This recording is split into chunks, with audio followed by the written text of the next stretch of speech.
On va mettre un serre-joint supplémentaire ici pour... Vas-y, serre le serre-joint.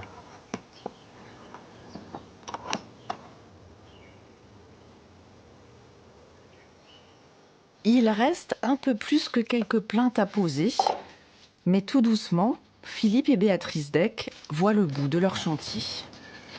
En fait, ce qui est compliqué, c'est de faire l'angle. Donc je coupe d'abord l'angle, parce que si je coupe d'abord la longueur et après que je me rate sur l'angle, tout est perdu.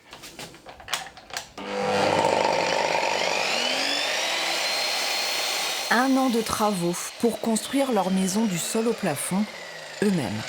Le terrassement, j'avais pas les machines pour, donc ça j'ai laissé faire. Mais tout le reste, oui, on a fait nous-mêmes.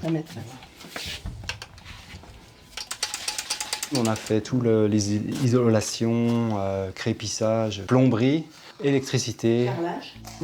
C'est le projet de leur deuxième vie, celle qui démarre avec la retraite quand les enfants sont grands et qu'une petite maison finalement suffit. Philippe s'était déjà investi dans la construction de leur première maison et la rénovation d'appartements.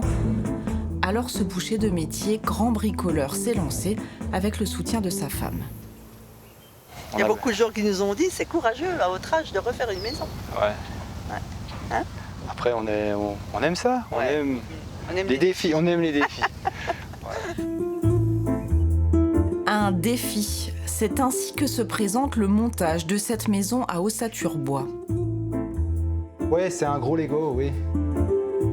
Après, il faut quand même savoir lire un plan. Car elle a été livrée en kit. Les éléments, murs, charpentes, étaient préfabriqués et numérotés. Et un beau jour d'août, ils ont été déposés sur le chantier et il a fallu les monter. C'est quatre murs qui viennent monter en une fois. On Quoi. voit bien aussi. Voilà. Et ça, c'est le deuxième jour. Deuxième jour, on a mis les chevrons. En 2 jours, voilà, on avait visuellement la maison, Là, on voit. le volume de la maison. C'est l'un des avantages de ce type de maison, la rapidité du gros œuvre. L'autre, c'est le coût. Moitié moins, si ce n'est plus, selon les calculs de Philippe, qui s'est donc chargé lui-même de la main-d'œuvre. Si on n'avait pas fait cette maison en autoconstruction, on n'aurait pas fait la maison. C'était pas possible. Voilà. Donc il y a un aspect financier non négligeable. Entre 30 et 50 000 euros pour une maison en kit standard d'une centaine de mètres carrés. C'est le tarif proposé par l'entreprise Lutz selon les prestations retenues par le client. Le couple Deck n'est pas allé bien loin pour trouver le fabricant de son kit. Lutz est implanté dans le même petit village du sud de l'Alsace. Ici, vous êtes dans l'atelier de fabrication des maisons Ossature-Bois. On est au tout début de la préfabrication des murs où on va tailler montant par montant. Toutes les pièces vont être numérotées pour pouvoir après, sur l'étape supérieure, pouvoir assembler ce mur.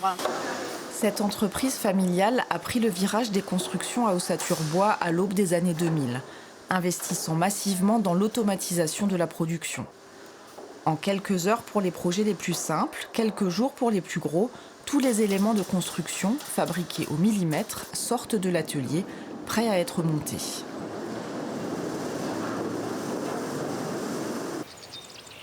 Et pour que tout colle parfaitement, c'est d'abord au bureau d'études, sur écran, que naissent les projets. La Croter, je te rajoute un mur ici, plutôt que de mettre juste un bout de panneau. Dernier point avec ce client, avant le lancement de la fabrication du kit de la grande maison qu'il veut construire. Chaque détail est anticipé avant l'usinage des pièces. Et maintenant, au niveau des retombées des volets, tout ça, c'est OK, quoi. Ça passe partout. Ouais, c'est bon, là, j'ai rajouté le 20-20 en haut, là, donc c'est bon. Lui est charpentier, il connaît son affaire, mais tous les candidats à l'autoconstruction ne sont pas aussi à l'aise avec l'univers du bâtiment. Ils veulent se lancer dans la construction, même que ce soit juste d'un abri ou quelque chose, et qu'ils ne connaissent pas forcément le métier. Ouais, il faut leur expliquer vraiment de A à Z comment ça se passe, avec des plans plus précis que pour des professionnels, quoi. Il faut vraiment se mettre à la place du client, ouais, pour être sûr qu'il soit capable de le monter sans trop de surprises, quoi. Bien accompagnés et aguerris au bricolage, ils sont de plus en plus nombreux à franchir le pas pour des maisons individuelles ou des bâtiments collectifs. L'entreprise pèse désormais plus de 5 millions d'euros de chiffre d'affaires. Elle doit 20% de son activité aux maisons en kit.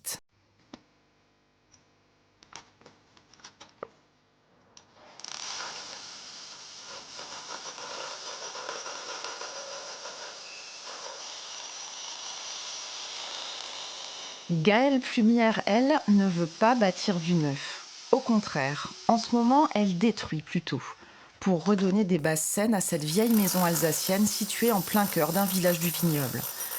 Avec son compagnon, elle a fait le choix réfléchi de la rénovation.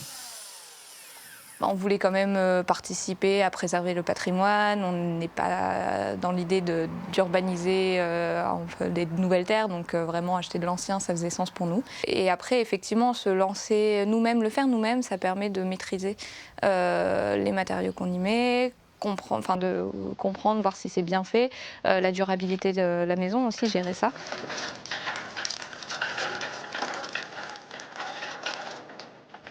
La jeune femme est professeure des écoles à mi-temps et est devenue, à plus que plein temps, une spécialiste du mortier, par exemple, parmi tant d'autres compétences qu'elle acquiert au fur et à mesure de l'avancée de son chantier. On a pas mal de gens autour qui ont déjà fait. Donc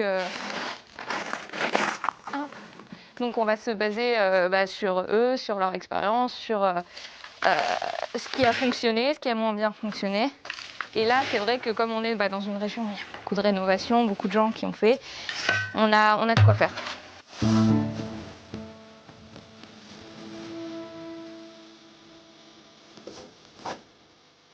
La force du réseau. Celle, par exemple, des castors d'Alsace. Bonjour, Sarah. Bonjour. Comment allez-vous? Je ne vous serre pas la main. Gaëlle a adhéré à cette association au début de sa rénovation. Après, on va isoler ce mur nord. Il est direct chez le voisin, donc on va isoler l'intérieur. Et ça, c'est votre mur. Les castors rassemblent ceux qui, comme elle, cherchent à s'informer, à échanger sur les techniques de chantier.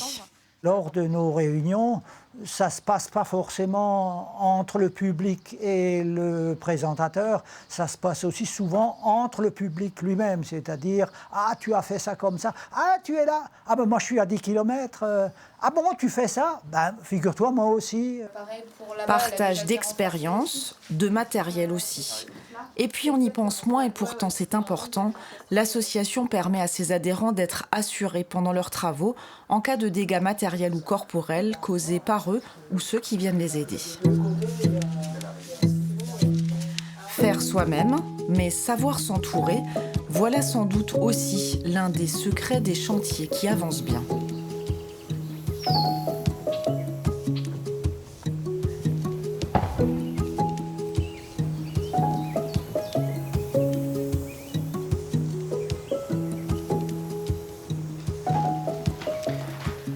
Bienvenue au château du Langenberg.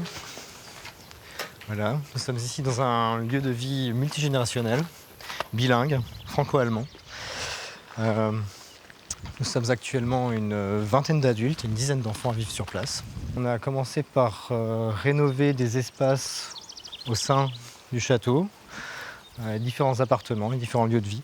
Nous avons également réalisé des constructions à l'extérieur. Une yourte, un dôme, des tiny houses et 7 maisons que le groupe a mis 2 ans à construire. François achève les rambardes de la terrasse. Claudio met les dernières touches d'argile pour que Mathilde soit bien chez elle. Une grande partie de l'argile qui a été utilisée pour la construction de la maison, pour les murs intérieurs comme pour les murs extérieurs, provient directement en fait, de cette terre que l'on retrouve, qui est une terre argileuse. On travaille à 90% en interne. Ouais. C'est la force du collectif. Au-delà de bâtir des habitats, on construit ici du vivre ensemble. Ceux qui ne savent pas forcément monter une charpente ou poser du parquet peuvent s'occuper du jardin ou des repas partagés par ceux qui le souhaitent.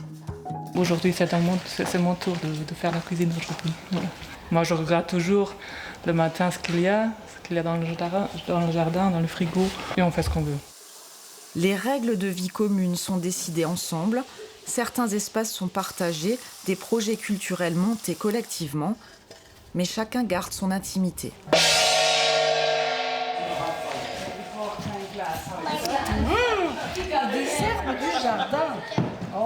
Pour pouvoir s'installer ici, il faut investir 50 000 € mis en commun pour poursuivre les travaux, puis payer un loyer pour son logement. C'est vraiment vachement plus beau de partager que de vieillir tout seul dans un appartement.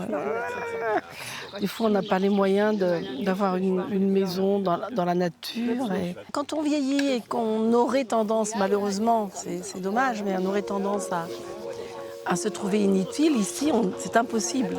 Tout le monde fait des choses ici. L'écolieu du Langenberg grandit ainsi depuis 2019 et l'achat du château, soutenu par une fondation. C'est une période où ce type d'habitat dit participatif se développe. En Alsace, une douzaine de projets ont abouti en milieu rural, une vingtaine sont en cours. Et il y en a encore davantage en ville, où le modèle a d'abord pris racine. Strasbourg est pionnière en la matière.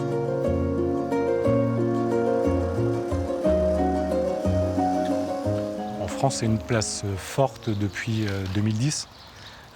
Parce qu'il y a eu un mouvement citoyen qui s'est formé avec la création de l'association Écoquartier Strasbourg. Cette convergence entre une demande des personnes, des foyers, des familles, et puis une collectivité qui a mis en consultation des terrains qui leur appartenaient, des dents creuses comme on les appelle, pour que des projets, des groupes et des projets puissent se former. Et les premiers, ce sont eux. 3, puis 4, puis 10 familles qui se regroupent pour acheter un terrain, imaginer l'immeuble de leurs rêves et le faire construire. Vincent Frick a rejoint l'aventure avant le début du chantier, en 2007. C'était génial, mais en même temps, il y avait un côté un peu flippant parce que nous, on n'y connaissait absolument rien à l'architecture, voilà. Et en fait, c'est pas facile, c'est un vrai métier. Construit en autopromotion, c'est-à-dire porté par les habitants dès sa conception sans promoteur, Écologie est constituée de 11 appartements et de plusieurs espaces partagés qui permettent de gagner de la place dans chaque logement. Et en ville, c'est précieux. Alors là, c'est la buanderie. Et quand quelqu'un a besoin de faire une machine, bien, tout simplement, il vient remplir ce tableau. Et à la fin du mois, on fait un décompte des machines. S'accorder sur les règles de la vie collective. Tu sais, Zélia, tu as aussi la pompe là. Celle-là que j'utilise. Ah bah oui. Et avant d'en être là, lever ensemble les obstacles juridiques et financiers, maîtriser les enjeux techniques et architecturaux. Il aura fallu 11 ans pour qu'Écologie sorte de terre. Au début, on nous prenait un peu pour des farfelus. Voilà, ça a été long, mais c'est bien si ça a pu permettre d'ouvrir un peu le chemin à d'autres projets, c'est parfait. Ouais. Parce que c'est vraiment une chance de bien connaître ses voisins, de bénéficier aussi peut-être d'un terrain à des prix avantageux et puis de pouvoir vraiment aménager, réfléchir aux bâtiments et aux extérieurs ensemble, voilà. À la tienne. 15 ans plus tard, Christophe, Fanny et leur fils Marlo viennent d'emménager. Dernier arrivé, quand d'autres sont partis, ils s'intègrent dans cet habitat en partie partagé, preuve que le modèle est durable. Philippe et Béatrice Deck, eux, peaufinent leur fin de chantier et espèrent emménager à la fin de l'été. Au Langenberg, les prochains travaux sont en discussion, a priori sur l'aile est du château. Il faudra sans doute encore plusieurs mois d'efforts pour que Gaëlle Plunière puisse s'installer dans sa maison alsacienne. Mais elle se dit patiente, et quand on mène soi-même de si grands projets, cette qualité est essentielle.